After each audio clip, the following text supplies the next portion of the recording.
it would be valuable for the audience to know, what you were doing before you were teaching people how to add high value procedures to their insurance-based practices. Sure. I started my career. I went to University of Florida and did dental school there. And then I came to University of Miami, did my residency at University of Miami. And then I joined the faculty. So I was on the faculty for pretty much a full career. And my focus became dental implants and bone grafting. And that's what I did, invented a lot of procedures, discovered PRP is credited with being the founders of it. A lot of surgical procedures, et cetera, we developed. And I would go around the country, around the world, teaching those procedures, writing books and articles about those, as well as seeing patients for those procedures. Welcome to the Power Hour. I'm Eugene Schatzman, and what a show today. Just wow. So today I sat down with serial entrepreneur Dr. Arun Garg. Dr. Garg is a dentist, and he owns 41 different companies that he's built over the last 20 years. He still practices, and he has 7 offices that focus on dental implants.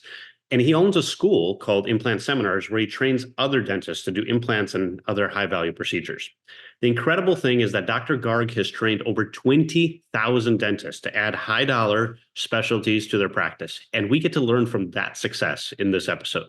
There is so much to unpack. At some point, Dr. Garg humbly tells the story of going from working in academia, making $42,000 to becoming an entrepreneur, making 50 times as much in the next few years.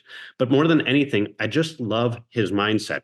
Every company he owns, he created with the unique mindset of serving his client or patient to the fullest extent possible. And he definitely goes into this mindset during the show. So there's a lot for us to translate into our day-to-day in optometry here.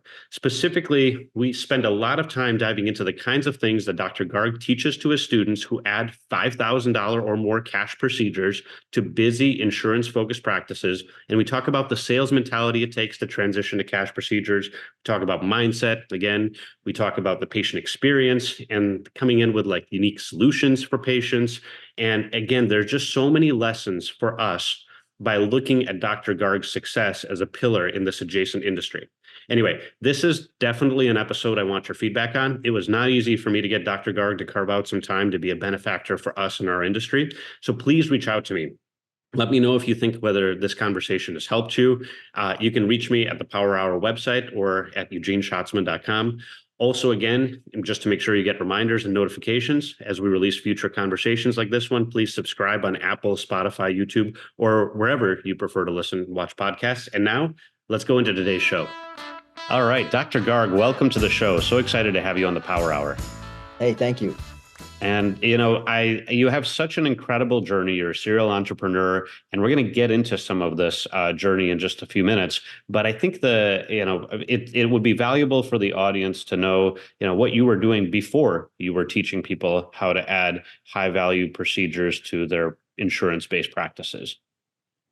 Sure. I started my career. I went to University of Florida and did dental school there. And then I came to University of Miami, did my residency at University of Miami. And then I joined the faculty. So I was on the faculty for pretty much a full career. And my focus became dental implants and bone grafting. And that's what I did, invented a lot of procedures, discovered PRP is credited with being the founders of it. A lot of surgical procedures, et cetera, we developed. And I would go around the country, around the world, teaching those procedures, writing books and articles about those, as well as seeing patients for those procedures. So you were seeing patients in the clinic at the university. Absolutely. Got it. And then at some point, you decided to break off and start your own practice and also your own training business. Talk a little bit about that. I did. I always wanted to be cutting edge. That's just kind of what excites me, to do new and novel things. And for that whole career at the university, companies, when they had new products, new ideas, they would approach universities first and give us access is first to them. When financial crunches came, companies no longer approached universities, and they would go out in the market and sell things, and we had less access. I wasn't able to do cutting edge as well at the university as I could in private practice. And that's when I decided to leave the university so I could have the revenue coming in from private practice to be able to do new novel procedures, new novel devices, and equipment and supplies. And so the two things I did at the university, seeing patients, I did the same thing. I started from scratch, a scratch practice. and took a loan for it because the university salary was so poor. I had no savings. And then I started a seminar business because I was teaching at the university. And that was very little loan because there wasn't much overhead, with just a computer and a screen. And so I launched both of them simultaneously. And I spent about 50% of effort in each one. Okay, so we're going to go to the training business in a second, but in optometry, we call them cold starts, right? So you guys use cold start, and the interesting thing about your cold start is that, if I understand correctly, you didn't take a lick of insurance, right? You weren't on any of the plans. You decided that you were going to start a cold start practice that was just doing elective procedures in the dentistry space. I did, and I'm not sure if that was some great grand plan or simply by default, because at the university is everything was handled. I didn't really do insurance. I had either super wealthy patients that wanted these subspecialized procedures that I did, bone grafting and implants, and the handlers would bring them to us as being the authorities, or indigents because they got things at no cost. And so that's kind of where it was. So we didn't think about payment or insurance, et cetera. I also didn't think about HR. Oftentimes in institutions, the hiring is sort of anyone with a pulse. And Mm-hmm. so that's what the hiring was. So I left for private practice. The only way I knew was hiring people with a pulse. I don't do that now, but at that time I did. Uh-huh. And is they didn't know how to do insurance, and I didn't know how to do insurance. It was really by default. All right. Uh, Well, but you start this and just to give people an understanding, I mean, what does an elective procedure in dentistry cost? Or what are some examples of the elective procedures that your practice now does? well, the insurance procedures, things like crowns and fillings and exams and x-rays and et cetera. Elective procedures are usually things like bleaching, veneers, dental implants. My focus, of course, is dental implants and bone grafts. So for a tooth, the implant, the crown, the abutment done is about $5,000. If someone has no teeth, the full arch is about $25,000. So the So, procedures we do about $5,000 to $25,000 is okay. depending on the patient. So, and this is completely elective. People have to, either finance it or pay just cash out of pocket, put it in a credit card or whatever. Yes. And those are some of the things maybe we should talk about today. Well, yeah, for sure. I think that's how we teach people to ask for, and how you teach people to ask for those kinds of to ask patients for those kinds of funds is really interesting. Now, when you first started your practice, though, just coming back to this, what are some of the things that you learned? Because obviously, it's not like you open the door and the patient walks in the door and says, "Okay, Dr. Garg, here's $25,000. Good luck." So in your kind of early experience when you opened an elective only practice doing high-end procedures, what were some of the things that you learned in terms of patient acquisition and even sales and those types of things? The first 4 months I got lucky because I had been here. I'd been at the university, I'd built a reputation, and I had friends that didn't want to be seen at a university location, at a hospital. So they were waiting for me, already people that knew me, already had rapport with them. So getting them in, I didn't need marketing. Closing them, I didn't need to have any effort. We did phenomenal the first 4 months, and then it crashed because Mm, I ran out all these people that knew me and already had rapport with. And then it became a cold start. Is I had to figure out marketing. Then I had to figure out how to actually communicate and build rapport, because now is a cold start, and now is folks that um and I walk in the room, and my methodology was what I was doing at the university. I would walk, nod to the patient, go look at the x-ray, because in my mind at that time I was treating x-rays, not human beings. Look at the x-ray, tell them that, yeah, you need bone here. I can do it about 20-minute procedure. I take it out of the tibia beneath the knee joint right here in the office. We don't go to the operating room. We don't use general anesthesia. It's about $8,000. I put in some implants, da da da. I'd walk out 3-minute consults like that. And mhm. they would turn to the assistant and say, who was that guy? Is there was no rapport, because at the university, the famous people, the handlers had already done their homework and they knew Uh-huh. they were coming in to see me. And as long as I didn't walk in like looking like Quasimodo or something, they were pre-sold. But in private practice, it's not like that. Right. As time So went it's on, about building credibility, building yeah, trust, yeah. and so obviously the And I had patient to learn that. experience. And I was the worst. I mean, in my profession or any healthcare profession, I was probably the worst in the country at it.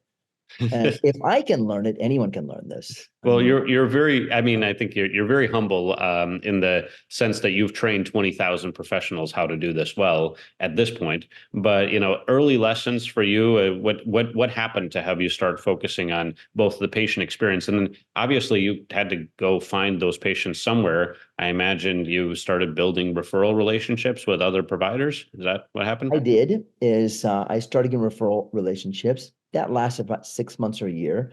Is as we then began to grow again, is the referrals sort of began to dry up as we were seeing more as a competition, as a threat. So then we started marketing.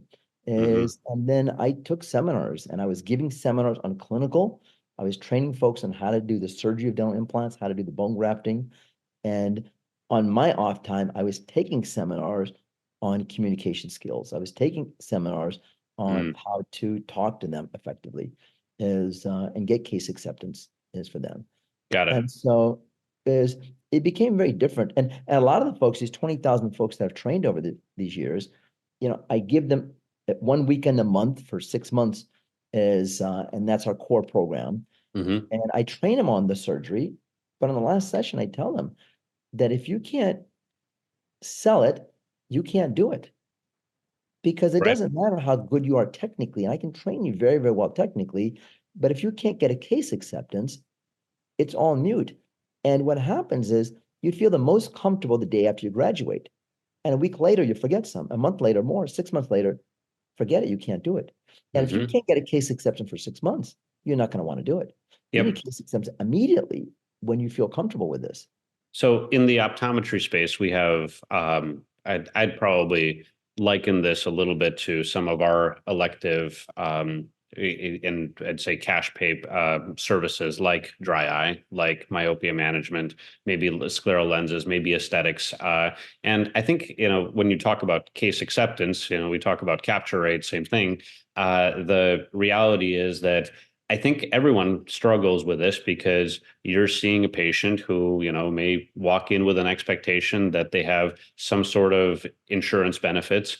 And then those insurance benefits turn into, okay, now I'm asking you for, in your case, thousands of dollars. So you're teaching doctors to do this all the time, right? In your practice, you don't take insurance, but probably your students on a regular basis, All of they're it. seeing the cavities, the fillings, the cleanings, whatever, which probably means that, the patient's walking in and they're saying, I have this insurance benefit that I paid for. I'm expecting to walk out of here, and like the office probably has to argue for a $20 copay. And now you're asking for, $20,000. So when you're dealing with students, how do you make your students successful in order to get them comfortable with this concept of, selling higher value procedures?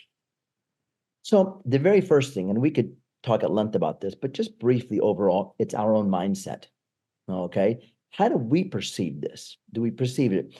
An analogy would be, you're sleeping on the sofa, the windows are open, some guy, sales guy, comes and knocks on the door. He can see you're sleeping on the sofa and he wakes you up and he's trying to sell you some pots and pans. And you get up and you think, what a jerk. You're sleeping on the sofa, another guy comes and knocks on the door and he tells you, your backyard's on fire. You're like, what a savior, right? The action is the same, the knocking on the door, but in the first scenario, he's looking out for himself to sell the pots and pans and get his commission. Hmm. In the second scenario, he's looking out for me and saving me from the backyard on fire. So I love part of that. it is my own mindset, our mindset. If the mindset is I am helping you, then it's much easier for me to talk to them about it. I am not trying to sell it for me. I'm doing this for you. If you have this eye problem, I want to help you with it. If I can help your child with this eye problem, imagine how his entire life will be different.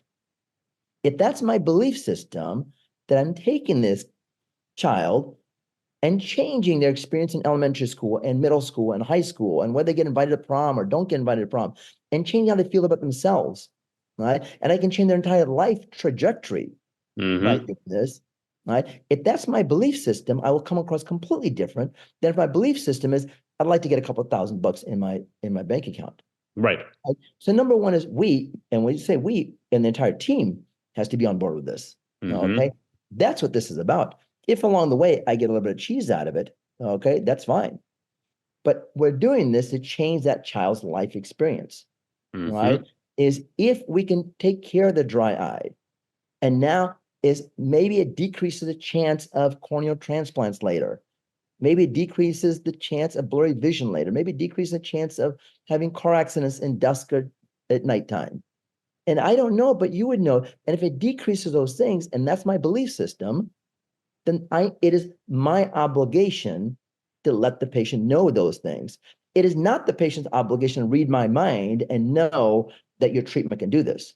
It is Hmm. my obligation, if I'm the educated one, to say, this treatment will decrease his, blurry vision at dusk. It will increase your ability to drive. It will increase how long you can hold off corneal transplants or whatever the procedures may be. I don't expect them to read our mind. We're the ones that educate in this. It's our obligation to pass on education to them. Well, and It is it's their really, obligation to make the decision. yeah, and Okay. it's super interesting to me as you're talking how much emphasis you're putting on the patient benefit.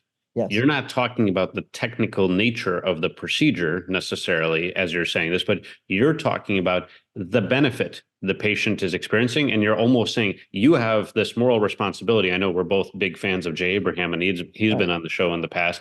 The idea of the strategy of preeminence, we have this moral obligation to educate our consumer that this is in fact the best thing for them, and we'd only do that if we believe it, right? Yes. And we really have to believe that this is, it's better to spend the money to get the outcome, and it's not really an elective. It's really in line with what your best case outcome is going to look like as a patient. And you teach this. Do you teach people to go to from 0 to 25,000 right away, or is there like a stair step thing that you do? It has to be a stair step thing because if you're used to $20 copays and now you want to talk about 20,000, you're going to choke on the words. And so the very first session I tell them is dentists extract about on average about 200 teeth a year. And so I That's said, an average dentist doing insurance extractions. exactly. So about 200 is teeth a year. It's about $150 an extraction. It takes them about 20 minutes. And the studies show that when you pull that tooth out, right, there's a hole left in the bone. The body will dissolve the bone around there, use it or lose it. It feels like there's no purpose for it. And the body will dissolve the jawbone in that area by 40% within the next couple of years. We can stop the bone loss through a process called socket preservation. We put some material in there. Your own bone cells around it grow into it and have baby and grandbaby bone cells. That material dissolves away. And now we stop the bone loss. There's still 1% a year bone loss just due to aging, but you stop the initial 40% bone loss. Ms. Jones, that's called socket preservation. That's $395. Is that something we want to do today? And that's it.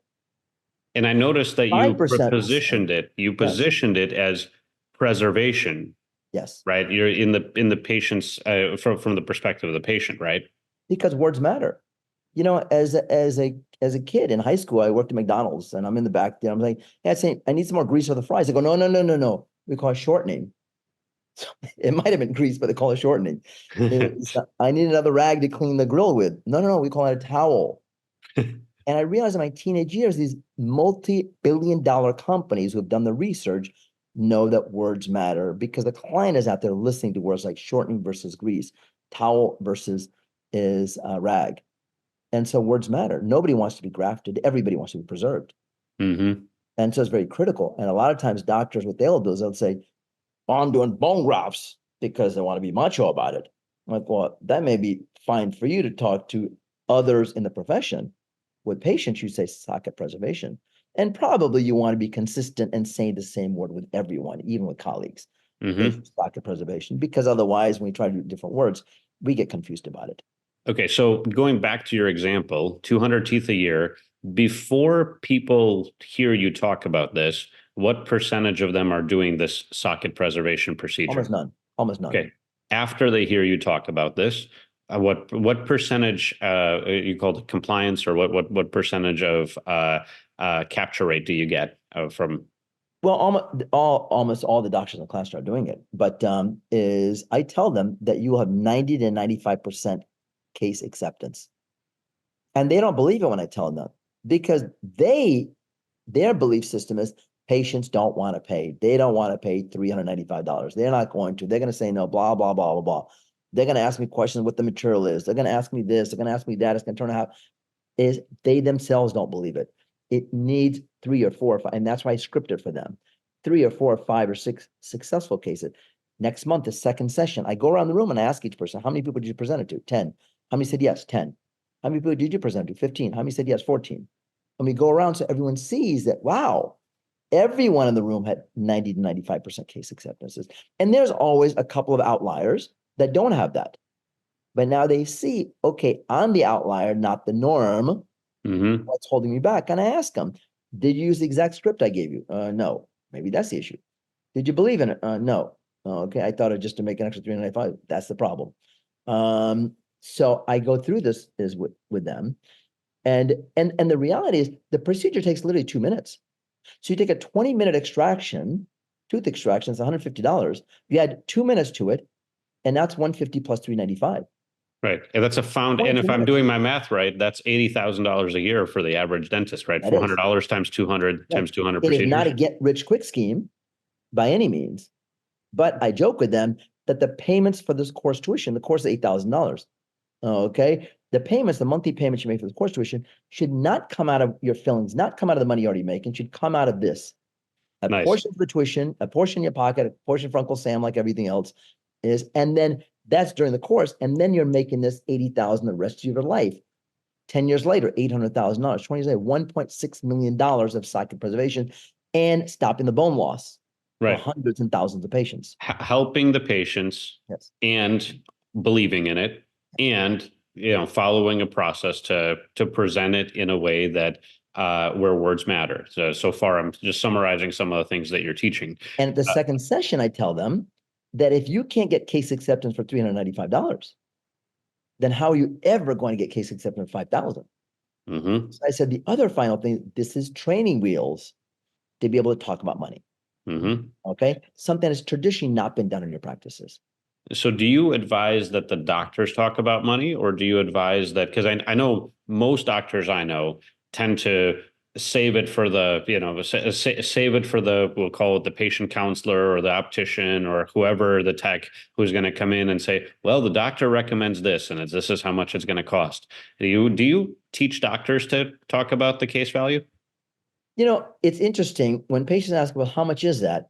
And if you're the doctor and you're supposedly smart enough to get through doctor school, okay, Mm-hmm. whatever specialty you're in, and you can't even remember a couple of fees, Mm-hmm. to me, that's disingenuous, okay? Yep. Like, you're supposedly smart enough to get through all of this curriculum, and you can't remember a couple of your own fees, okay? To me, it comes across as like, I feel embarrassed about it. Uh-huh. We shouldn't feel embarrassed about it. We should feel comfortable. But on the other hand, it is not my role. It's not my time to do that. Okay. So very quickly, most of us can ascertain what's going to happen. Okay. And if it is something smaller, then no. Is if you're seeing whatever number of clients a day, you're seeing 18 clients a day, you don't have the time, the doctor doesn't have the time to talk to each one and go over the fees for each and every one. All right. So if it's routine and here's your script, go outside, talk to them, get some glasses made, they should not be talking about it. Mm-hmm. If it's something big, I think doctors should be. Yeah. Because for something big and something elective, they're going to have a lot of questions. It is not just a script for some glasses out there. Okay. It is, what is this thing? Why do I have the dry eyes? What can be done about it? What are the benefits of it? And the best, most credible person in the office to discuss that is the doctor. What's interesting, the training wheels analogy, something just hit me as you were talking. Usually the flow in a typical optometrist office is exactly what you said. I'm seeing 15 patients a day, 18 patients a day. I got to get through my exams. But it's going to be the case that some percentage of those patients qualify for a high value procedure, myopia management for a kid, or, dry eye or something like that. And usually the doctor gives a little spiel that says, I recommend that you come back for a full workup on your dry eye and that kind of thing. And maybe they'll say that's going to cost $200, or maybe they'll say it's not going to, or maybe they'll say, oh, you should do that. And then they leave it to the optician who's selling the glasses, or to the tech to explain how much that's going to cost. And then the tech says, well, did you want to come back for that $200 appointment? And no, that's $200. So to your point, the training wheels exercise that you're describing, your bone graft / bone preservation example, it's the first appointment. You just got to be able to sell the $200 first appointment, because you have to believe that that appointment is ultimately good for the patient, that getting all the information about how they could, to your point, how they can help their kids in school, how they can help their kids with athletics, how they can improve their kids' quality of life forever and ever, how that appointment will open the door for them to be able to do that. As a provider, have to believe and compel them to do that, because usually what we see is a really low capture rate to that appointment. It's sometimes the people who show up to that appointment, they're a little bit more bought in, they're a little bit more excited, and so they'll do what they need to do, and maybe they'll end up spending the money. But getting the patients to that first appointment, I usually see sub 10% capture rates when I talk to clients. And this is, I think, your example of the training wheels, of just having a great script and having the doctor present it, and having the doctor essentially ask the 1-minute question, because they're already educating the patient about the issue, right? Just ask the question in a way that's way more compelling, and gets the patient to say, okay, of course I'm going to do this. This is my kid's health, or this is discomfort that I feel every day. I could alleviate that. That sounds amazing, So these are great lessons, Dr. Garg. I love this. Let's talk a little bit more about any other lessons that you teach people, and maybe from a patient experience standpoint, or if you've got more sales tips, let's go there. I think it's this, is how long does that exam take? 15 minutes. The one we're talking about. Oh, or you're talking about the high value exam. Right. So the typical exam might take 15 to 30 minutes. The high value workup, there'll be text, there'll be whatever. I mean, it might be 45 minutes to an hour, depending on everything that's going on there. Right. Okay. And obviously I'm not telling anyone how to do this, but is what I'm trying to do is, I wouldn't even make another appointment. I would do it when they're there. Okay. I would do it, say, look, if this is something you want to do, is you're already here, I'm already here, it's an extra 30 minutes. Okay, let's go ahead and do this. Mm-hmm. And start working them up. And then I would be the one, the doctor says, the fee for this is yada, yada, yada, 800, 1,000, 2,000, 3,000, spaced out like this. This is not covered by insurance. Okay. If you have 30 minutes, is this something you want to do today? All right. And it's also kind of like a tell, right? Because like in poker, when you watch on television, someone gets an eye twitch, it means they have a good hand or a bad hand or whatever. It's a tell. So is this something we want to do today? 30 minutes, let's go ahead and do it. You're already here, I'm already here. I'm making it very convenient for them. This is the fee. And is if they say yes, the tell is they're probably going to accept treatment. Right? In our experience. If they say, no, let me think about it, let me see, let me come back, the tell is they're probably not going to. Okay. So we're not going to do a lot of follow-up on it. So it serves as kind of a nice tell. And I'll bring it back to dentistry for a second. What happens in the office is someone comes in, they got a couple of fillings. No reason is for the dentist to describe the fillings and come up with a fee schedule. So he walks out, and the patient coordinator, she walks in, she goes to the computer, she types up everything nice. She comes in, presents a plan to him, says, $5 copay here, this, let's get you appointed. All right. If it's something large and she goes to the computer, write everything down, she's gonna be gone for a half hour. And for a large procedure, I don't think that's good customer service for her to disappear for a half hour and the clinician to disappear, because he's already conducting his exam. Okay. And that's another reason I need to quote the fee. Yeah. Well, and it's interesting because your point about patient experience is well taken, right? Because if you're running a busy practice where you're seeing patients over, you gotta make sure that you get your 15 patients in. There's got to be some sort of nuance that happens when, and I guess I'm curious in the dentistry space.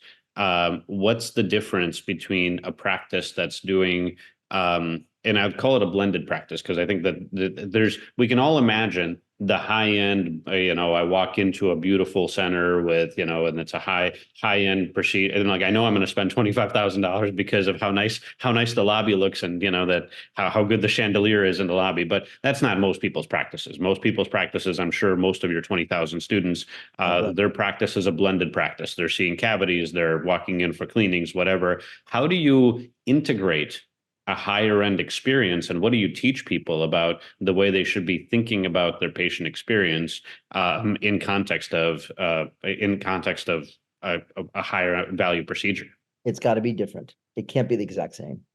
Is the folks, and in this case, whether we call it insurance or we just call it, fewer procedures, is that can be quick, easy, fast, turn it over to the front desk.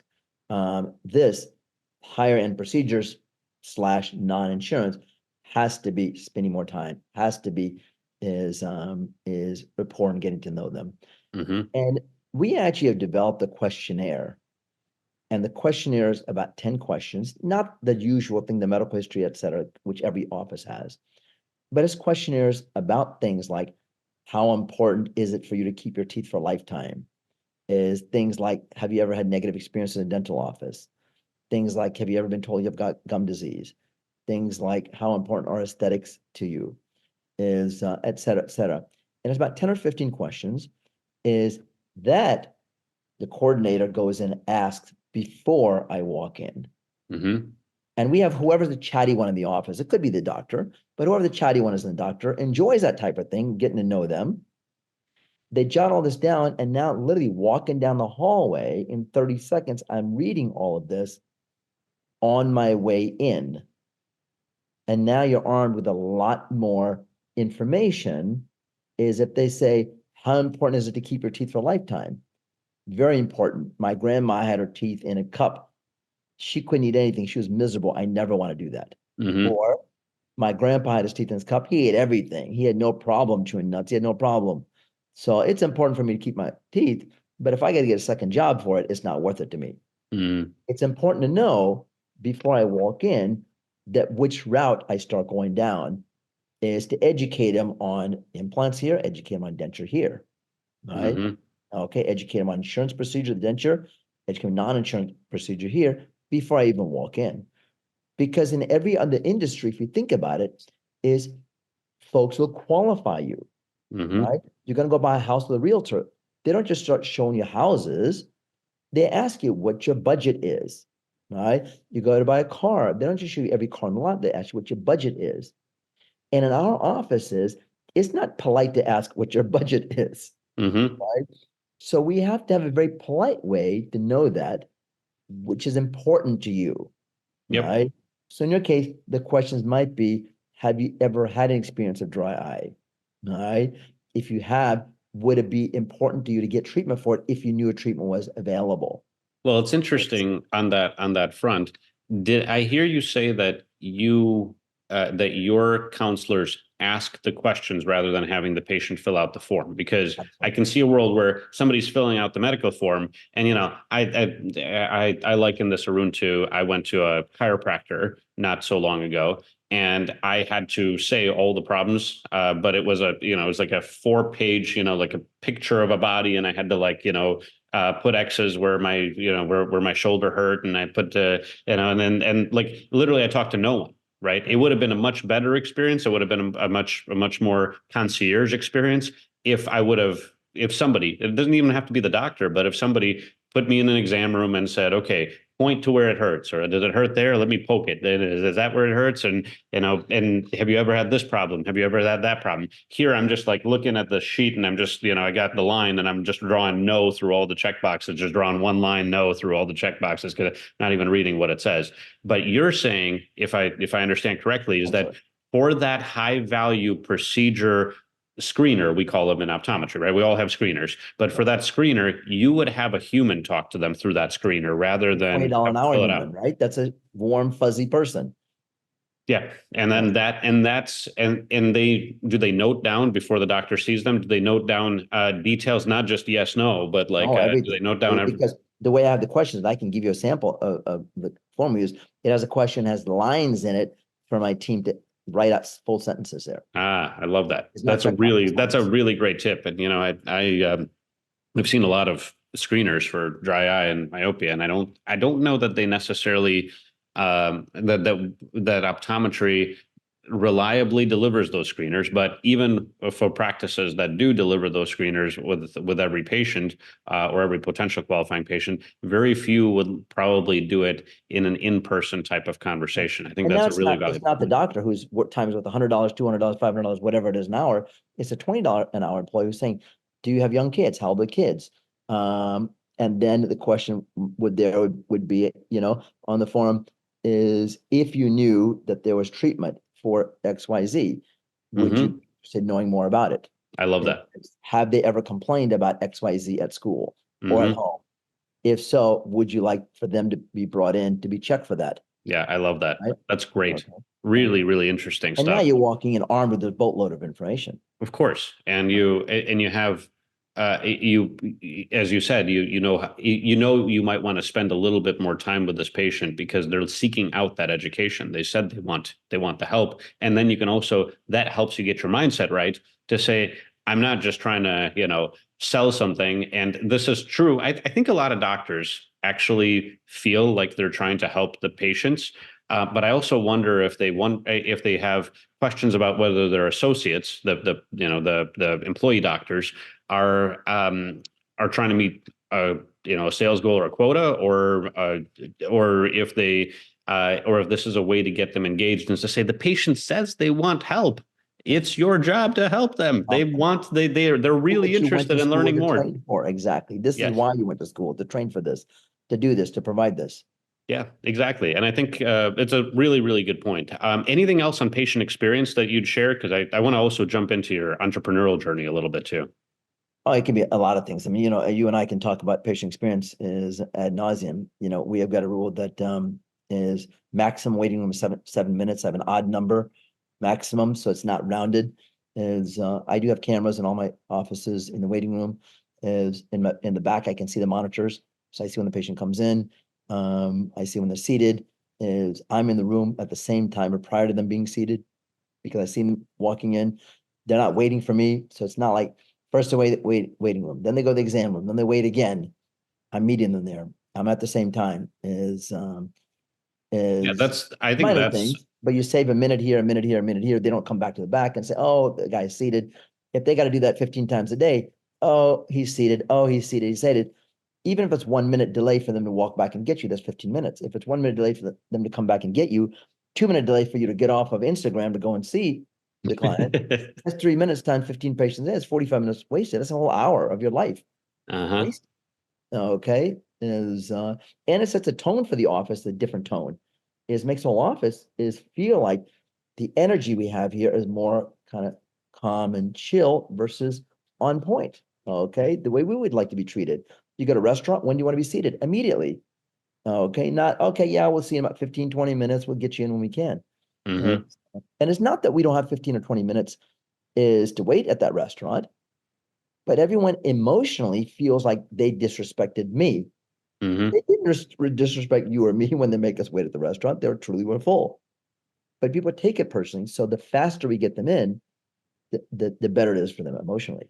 Yeah, and it's interesting as you talk about just waiting as an indicator, but you're right that even having a focus on that reminds the staff that they're there for the patient experience. If you can communicate to the staff, again, get the mindset right, it's that, well, the reason we're doing this is because we want our patient to feel special, like a VIP, and that we're truly respecting them and their time.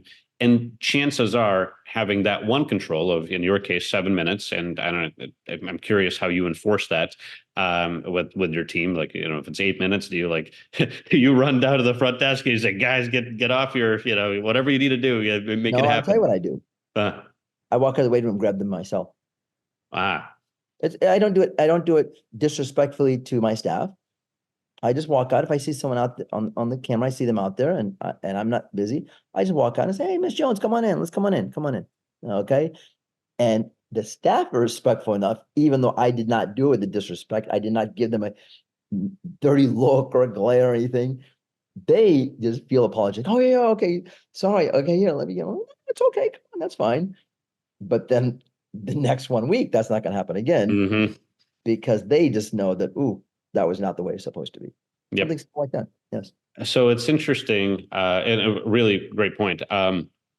So even having the team knowing that that's a rule then gets their mindset. Okay, we're here for the patient. We have the patient experience as a top of mind thing. We're not just administrative clerks, and I got to get this insurance claim filed, or I got to get this piece of paperwork sent out before I see the patient. No, patient experience first, Yes.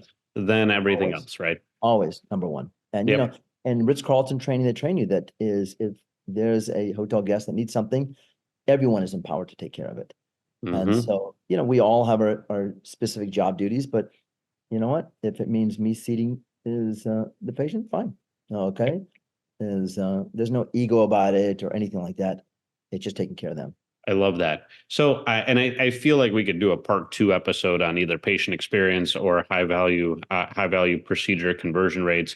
But I also want to get the audience to get to know you a little bit more. And what's most fascinating, and you and I have a relationship that extends back a couple of years, and I've known and I've watched your journey, and I just think it's so fascinating how, and I would say this in the most complimentary way, ethically opportunistic you've been in your career. You see things that don't exist, and you just kind of create them. And I wanted you to add a little bit of color to to that for the audience. I hope you know what I'm talking about when think about the fact that you're training tens of thousands of people and you see an opportunity. So talk a little bit about how you got involved with the other 39 businesses outside of your initial practice and your initial Sure, sure. your initial training seminar business. I was a full-time professor at the University of Miami. I trained residents, and I was on salary. So my salary was $42,000 a year. Now, it was a number of years ago, but even then it wasn't worth a lot. I got 3% cost of living increases a year. So I Mm-hmm. left there after full career is almost 20 years there, and left after almost 20 years there. And when I left there, I was at about $72,000 a year. And I was the lowest paid guy in my profession in the country. And it was at a hospital. I was there about 7 or 8 in the morning. I left about 9 or 10 every night. I did that 6 days a week. And if you divide it by hourly, I never bothered to divide it by hourly, but I was probably below minimum wage. And I would joke if I was in a room full of doctors, the dental hygienists, and dental assistants. If I was in a room full of doctors, I was the lowest paid guy. Yeah, if I was in a room full of doctors, dental hygienists, dental assistants, laboratory technicians, I was still the lowest paid guy in the room. Is I love my life. Is I love doing cutting edge things, which I got to do. I went into private practice, and number one, instantly is things went up because I was bringing into the university patient care about $5 or $6 million a year. I was doing big procedures, as I said, easy to close because my title closed folks. So I brought about $5 or $6 million a year, about $1 million a year of continuing education money, about $1 million a year of research grants. I brought about $6, $7 million. And if you do the math, 10% of that would be about 700,000. 1% would be 60, 70,000. I was getting essentially less than 1% of my collection. Yeah. Yes, I went to private practice and it was all to me. And I did the same production. My first month is I collected over $500,000. Again, big procedures. And that's when people are waiting for me to come out. It wasn't when it crashed 4 months later. Mm-hmm. I had to learn marketing. And so if you do the math on that, that's about $100,000 a week. My entire salary used to be 40, 50,000 a year. So now I was making in a week more than what I used to make in a year. That was overhead, not 100,000, but even after paying the overhead, I was making more in a week. Mm-hmm. So number one, when folks talk about 10xing, I'm living proof you can 52x just by changing the setting.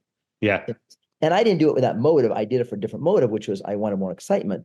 But I did 52x my income is with that simple move by moving into private practice from the university. Right. And then I did seminars. And at that time, the seminars were very small because when I was at the university, they came for the university title umbrella also, not just on my name and reputation. But eventually that began to grow, and that grew more and more and more as as that grew, the revenues there started growing is exponentially. And our entry level program is $8,000 program. The next program is 15,000. The next program is 15,000. The next program is 15,000. So they take program one, then two, then three, then four, and they take it because they get value from the first one.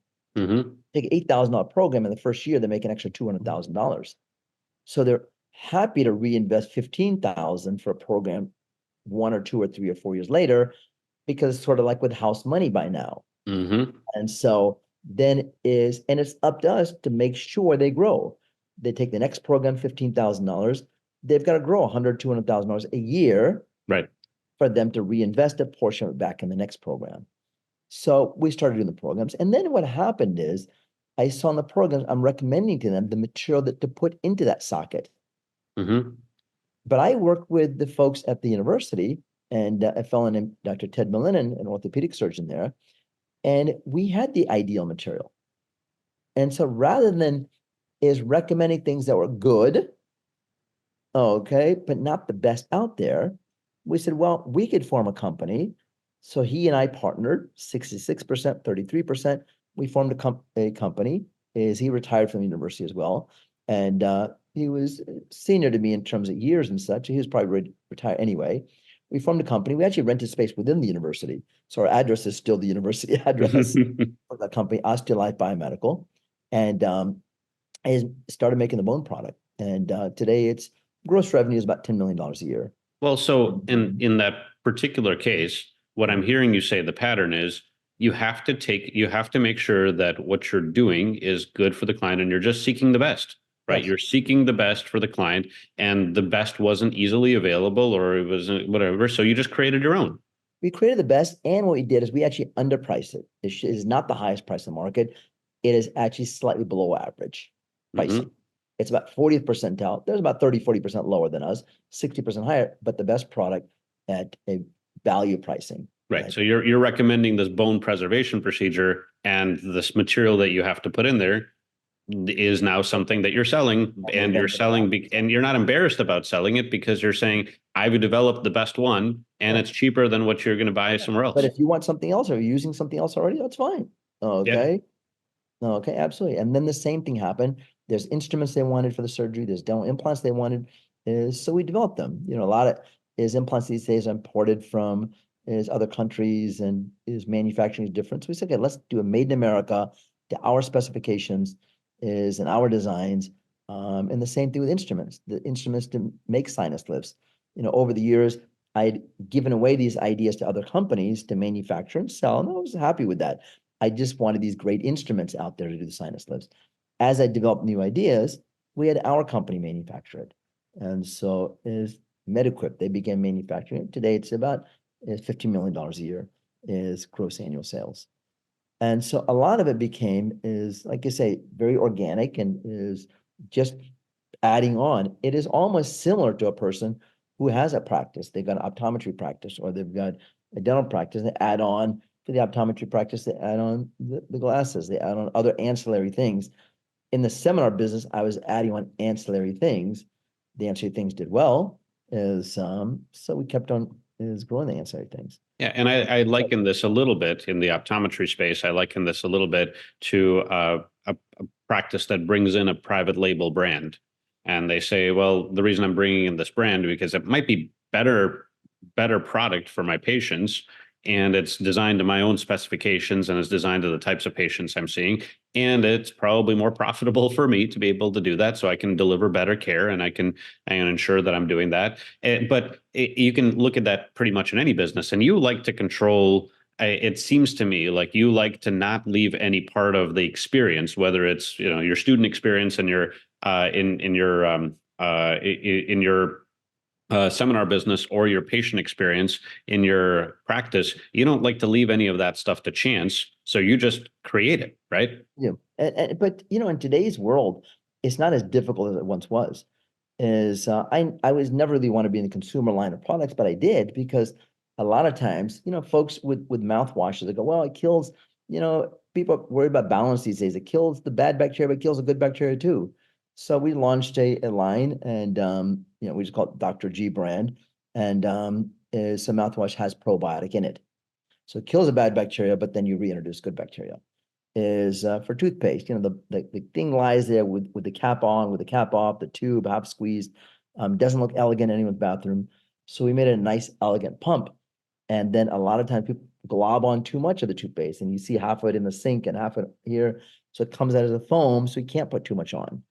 Elegant pump in a foam, good tasting. So made minor tweaks to what's out there, and that's part of the line is for the consumer line. That's And awesome. so, yeah, so we're just making is these minor tweaks and just doing it. And today you can, as years ago, you couldn't have these resources. How do I find a company that's going to manufacture this for me? And we Googled, we found 50 companies to manufacture this for us. That's And awesome. as you go, who's going to create the bottle design? Well, I have in-house graphic designers to do it. And I have 3 full-time in-house graphic designers. But now you go on, Fiverr.com and you hire a graphic designer in another country for $5, $10, and they can design the label for you. So Yeah. the resources are out there to do these things today. I love this. And I think you're absolutely right, is that, it just seems to me like this entrepreneurial passion was truly based off of getting the best for your patients and for your students. Right. It is. And That's what and that's how don't you own a restaurant or a couple or something like that too? I did. I mean, I not I did. I do. I did invest in restaurants. So I'm 50% owner of 4 different restaurants and 1 bakery. And they got awarded. One of the restaurants is a Michelin star 3 years in a row. One of the Wow. restaurants is voted top 10 in America. One is voted top 50 in America. The pastry shop is voted top 8 pastry shops in America. Um, And and so I think initially what you got into restaurants because you didn't like the food or something that was coming to your seminars? it's not that I didn't like it. I just wanted to control that. So, we would do breakfast from Panera, nothing wrong with that. And we would do, lunches from whatever, a variety of different restaurants. But I thought I can control that experience much better if I am an investor in the restaurant. Can make sure it arrives. So now, the breakfast comes from Caracas Bakery, one of the top 8 bakeries in America. Is the lunch comes from Guy, the Michelin star is a restaurant. And I just did a program in Miami this weekend and rave reviews about the lunch, like, wow. And they're there for the seminar, Right. but the rave reviews of the food, it adds hand in hand the experience in regard to the seminar. I just love how naturally this comes to you to think about every detail of the experience for those that you're serving.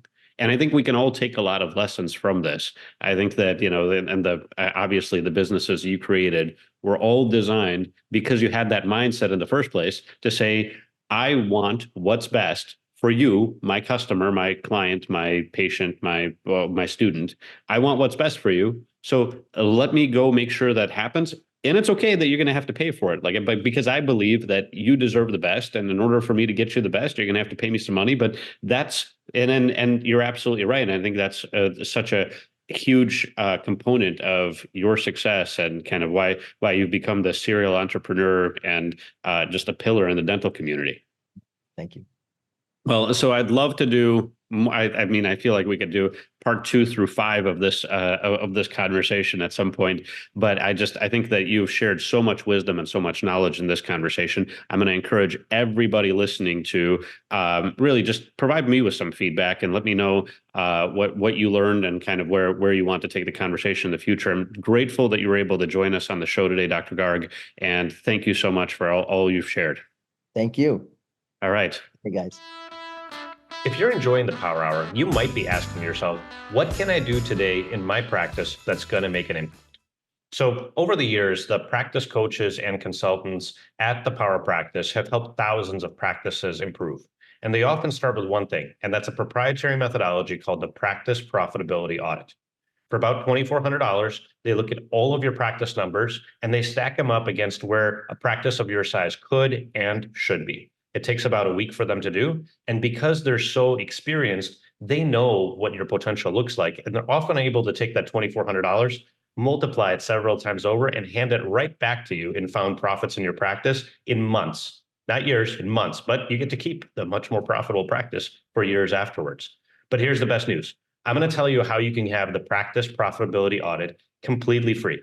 See, we're really trying to get people onto the show website, which is, by the way, powerpractice.com. And then you click the Power Hour podcast button. The reason we want you there is because I want the audience participation. I want to hear your feedback, and I want to know how to make the show better for you. So you can interact with us, send us your feedback, offer your suggestions. And for a limited time, when you go there, you can also request a practice profitability audit for free. Right. We're going to cover 100% of the cost, but only for 5 people per month. And 5 people per month is all we really have capacity for, because this is a resource intensive audit and the power practice coaches are generally busy serving their clients. But for 5 people a month, they've agreed to cover 100% of the cost. So it's totally free to you. So again, take action immediately in your practice. Go to powerpractice.com, click on the Power Hour podcast, interact with us, but also request a practice profitability audit today.